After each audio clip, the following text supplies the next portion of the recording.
Olá, eu sou Haroldo Maranhão, este é o canal Vejam os Sinais. E como você está vendo, eu estou aqui com a mesma roupa, no mesmo lugar. Eu dividi aqui esta parte do princípio das dores, parte 2, e agora estou na parte 3. E se você não assistiu a parte 1 e parte 2, recomendo que você faça para você formar um cenário completo do que eu estou querendo compartilhar com você, para os seus estudos, para você formar a sua opinião acerca do que eu creio, da maneira que eu entendo aqui o cenário dos últimos dias. E eu falei para você que eu estou comparando aqui o sermão profético do Senhor Jesus, que está ali registrado no Evangelho de Mateus, capítulo 24, Lucas, capítulo 21 e Marcos, capítulo 13. E aí o Senhor ele fala acerca do princípio das dores, que ainda não é o fim. Depois do princípio das dores, ele relata uma série de fatos, uma série de coisas espantosas, de coisas difíceis, coisas terríveis que já estão acontecendo no mundo hoje. E aí nós vamos comparar tudo isso, estou comparando com o capítulo 6 de Apocalipse, com as palavras do próprio Senhor Jesus, dadas pelo anjo a João, revelação do Senhor Jesus, como nós vemos em Apocalipse capítulo 1, versículo 1 e 2, esta revelação foi dada e está sendo dada para que nós possamos saber e entender o que virá. O Senhor deu então uma revelação para que nós possamos estar livres daquilo que virá. Este é o propósito dele, vigiai e orai para que possais ser achados dignos de escapar de todas estas coisas que virão. Este é o propósito do Senhor Jesus que nos ama, o Senhor Jesus que não quer que nós venhamos a fazer parte do tempo do juízo, juízo que virá, juízo que será estabelecido para liberar a entrada, a implantação do reino do Senhor, o reino de Jesus, o reino milenar, 1000 anos de reino de Jesus presencial aqui na terra, depois da grande tribulação que vem então para o Senhor Jesus dar uma reorganizada na terra, reorganizada na humanidade, reorganizada no mundo espiritual. Isso faz parte de um contexto que nós vamos falar mais para frente.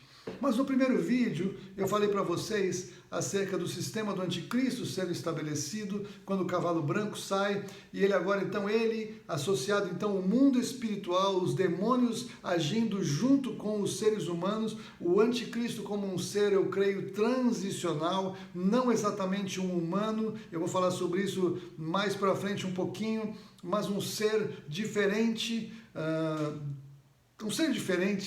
E aí eu vejo o sistema do anticristo, então, sendo estabelecido e implantado a partir do primeiro selo. E aí o cavalo branco sai, ele gera uma guerra mundial, ele gera uma fome mundial, ele gera uma epidemia mundial, uma grande mortandade mundial acontece, né? E o quarto selo ele é muito interessante por esse aspecto, até esclarecendo um pouquinho mais do que eu falei no vídeo anterior, quando eu falo das feras do campo, que a Bíblia diz que vão causar, são parte da mortandade. Não sei quantos de vocês viram, mas houve alguns vídeos saíram, vários lugares do planeta com as pessoas todas trancadas em casa, as pessoas trancadas em casa, e os animais começaram a invadir as cidades. Em cada cidade, em cada tipo de fauna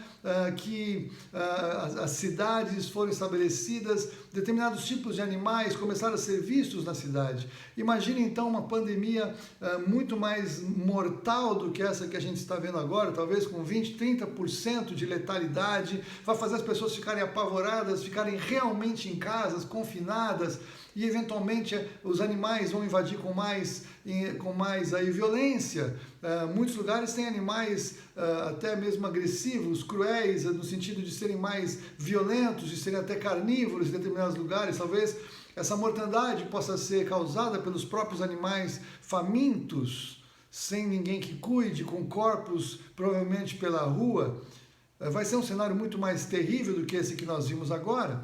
Então eu falei que eu vou falar um pouquinho mais acerca dessa mistura que há no vírus, como a Bíblia nos apresenta para esta epidemia, os animais, enfim. Eu falei muita coisa sobre isso. Assista, por favor, o vídeo 2 do princípio das dores.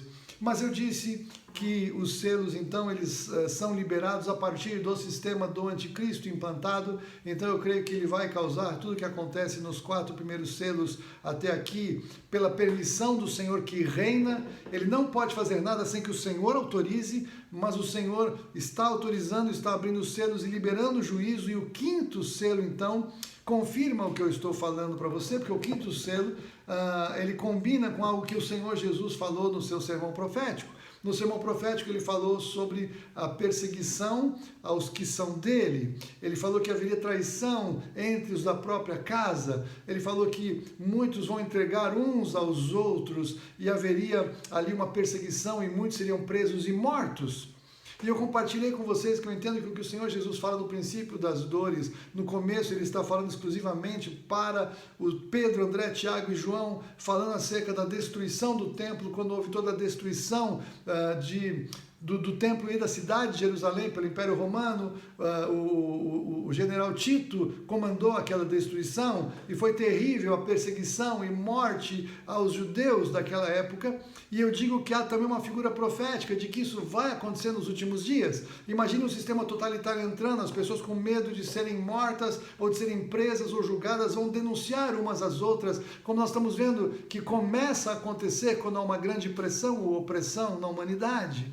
E aí então, quando chegamos no quinto selo, o quinto selo é a morte daqueles que guardam a sua confissão, aqueles que guardam a palavra do Senhor. E aqui eu coloco então aqueles crentes que não foram arrebatados e ficaram neste lugar, neste tempo, estão sendo então ajustados pelo Senhor, corrigidos como um pai corrige ao filho, não ficaram para a ira, mas ficaram aqui para um tempo de tribulação, para serem livrados daqui, inclusive, eu creio por uma segunda chamada, como eu vou falar mais para frente de novo.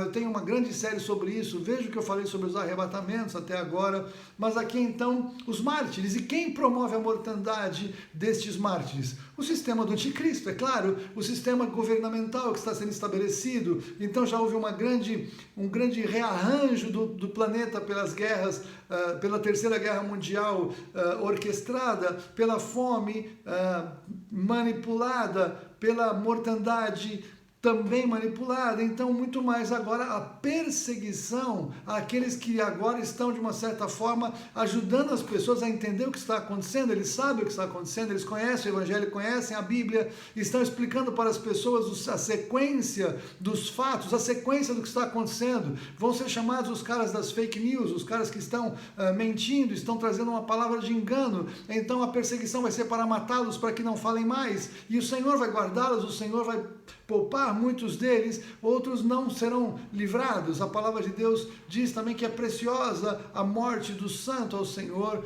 Há uma glória em morrer pelo Evangelho, e esses aqui vão ser chamados a morrer pelo Evangelho na soberania do Senhor, que conhece a cada um e sabe o destino que tem para cada um deles. Muitos já morreram até que o Evangelho chegasse até nós. Isso não é uma novidade, mas nessa época será um sistema totalitário global implantado que irá perseguir a todos esses. Então, até aqui nós estamos falando de um cenário, até o quinto selo, em que o mundo espiritual das trevas está agindo associado a líderes mundiais em posição de autoridade, estão implantando cada vez mais um novo sistema, uma nova ordem, uma nova estrutura de se viver neste planeta, com a liberdade dada pelo Senhor, com a autorização dada pelo Senhor, dentro dos limites que o Senhor estabelece. Mas quando chegamos no sexto selo, nós encontramos agora um fato, um fenômeno que somente o Senhor pode autorizar, não apenas autorizar, como realizar. Porque o sexto selo ele é algo tremendo, ele está associado a fenômenos além do que o homem pode fazer. Então veja que o Senhor Jesus, ele fala no seu sermão profético acerca de terremotos em vários lugares. E ele também fala, conforme registro de Lucas, em Lucas 21:11, coisas espantosas e grandes sinais dos céus. Então, numa certa dose, você que já leu um pouco a mais, você sabe que tem o projeto Bluebeam. Eu não vou aqui falar de coisas das trevas ou de estratégias aqui da nova ordem, eu vou falar da palavra de Deus, mas é inegável que tem pessoas falando que será possível se projetar coisas nos céus. Eu creio que será, eu creio que o anticristo vai poder fazer sinais e prodígios de mentira, como a palavra de Deus diz, que se possível enganariam até os escolhidos. Então, os escolhidos que estarão lá não serão enganados pelos sinais e prodígios de mentira do anticristo, mas coisas espantosas e grandes sinais dos céus vêm da parte do anticristo. E isso vai acontecer, ou isso já aconteceu, ou isso pode acontecer, mas não é disso que o Senhor está falando, porque o que vai acontecer no sexto selo é algo sem precedentes. Jesus, no princípio das dores, falou de vários terremotos. No capítulo 6 de Apocalipse, versículo 14, acontece um terremoto global. Todos os montes e ilhas são movidos do seu lugar. E um texto paralelo de Isaías fala que a própria terra vai como que sair um pouco da sua órbita, um pouco do seu lugar. Eu vou tratar disso mais para frente. Então, terremoto global e sem precedentes. Aí a Bíblia fala que o sol vai escurecer, a lua não vai dar a sua luz, as estrelas caem dos céus e a humanidade está tentando se refugiar de tudo isso que vai acontecer, porque há inclusive Lucas falando dos tsunamis, do rugido das ondas do mar, apavorando as pessoas, estão agora angustiadas com o que está acontecendo. Então as pessoas sobem para as montanhas escarpadas, sobem para as cavernas, talvez sobem para os seus bunkers. Muitos têm bunkers preparados, muitos se fala sobre isso, se você fizer uma pesquisa, para esse dia. Muita gente achando que vai conseguir escapar do juízo nesses lugares. Então veja que o que acontece aqui no sexto selo é algo terrível, é algo como nunca aconteceu antes, um terremoto em escala global nunca aconteceu antes, justamente associado com o fato do sol escurecer, a lua não dar a sua luz e as estrelas caírem. Nós podemos pensar que nesse terremoto, se a gente comparar com o texto de Joel, os vulcões entraram em erupção e há uma grande camada de nuvem envolvendo a atmosfera da Terra, escurece o sol e a lua. Outra coisa que a gente pode entender, porque isso não é um eclipse, o eclipse escurece ou o sol ou a lua, mas ambos simultaneamente com as estrelas caindo, é porque alguma coisa perturbou a ordem dos céus. E a Bíblia nos diz que os poderes dos céus serão abalados nestes dias. Então algo que está acontecendo no céu faz com que a lua e o sol escureçam simultaneamente. Se a gente continuar depois no capítulo 8, eu vou continuar, você vai perceber que tem outros fenômenos do céu que vão acontecer na sequência deste fenômeno do sexto selo. Mas este sexto selo é algo que o Senhor está trazendo sobre a terra. E veja que é isso mesmo que os próprios homens que estão ali, e a Bíblia fala de governantes, de reis, de generais militares, de servos e de livres, todos esses estão procurando os lugares altos e eles vão perceber no céu, de alguma maneira, o Senhor Deus e o Cordeiro, e eles vão falar, nos escondam da face deles, porque é chegado o dia, o grande dia da ira deles, e quem é que pode suster-se? Então veja que eles vieram até agora estabelecendo a sua agenda, firmando o seu plano, firmando o seu propósito. Talvez depois que trouxeram essa grande mortandade de mártires, eles falaram, pronto, agora nós temos paz e segurança, este governo está estabelecido, e aí então virá súbita destruição. Será que é esse o contexto? Eu não sei. Me parece que encaixa bem com alguns textos, mas eu quero ir contribuindo com você nos próximos vídeos. Então veja, repetindo, os 5 primeiros selos, eles são causados por pessoas. O sexto selo é algo da parte de Deus, mas todos eles fazem parte do juízo que o Senhor Jesus está permitindo que venha para a terra. Mas você e eu não precisamos passar por nada disso. O Senhor quer nos livrar de todas essas coisas. O meu convite, quando você estuda isso, se você já é do Senhor, é que você consagre mais a sua vida, que você aprofunde a sua experiência com o Espírito Santo de Deus, que você se arrependa dos seus pecados, que você busque andar em santidade diante do Senhor, que você creia no que a palavra de Deus diz. Não confie, como eu já falei aqui, esqueça a estrutura de raciocínio dos que não creem. Eles não têm as respostas. Esqueça ensinos de demônios, eles trazem engano e trazem apostasia. Aprofunde o seu estudo da palavra de Deus, como eu creio que você está fazendo. Busque no Espírito Santo direção e revelação para que você tenha uma visão completa do cenário que o Senhor revelou para que nós possamos ser livrados dele. E se você não conhece Jesus Cristo ainda, tenha certeza da sua salvação. Jesus Cristo é aquele que te livra da ira vindoura, como a palavra nos diz. Deus te abençoe, seja fortalecido e firmado nele, em nome de Jesus. Até uma próxima.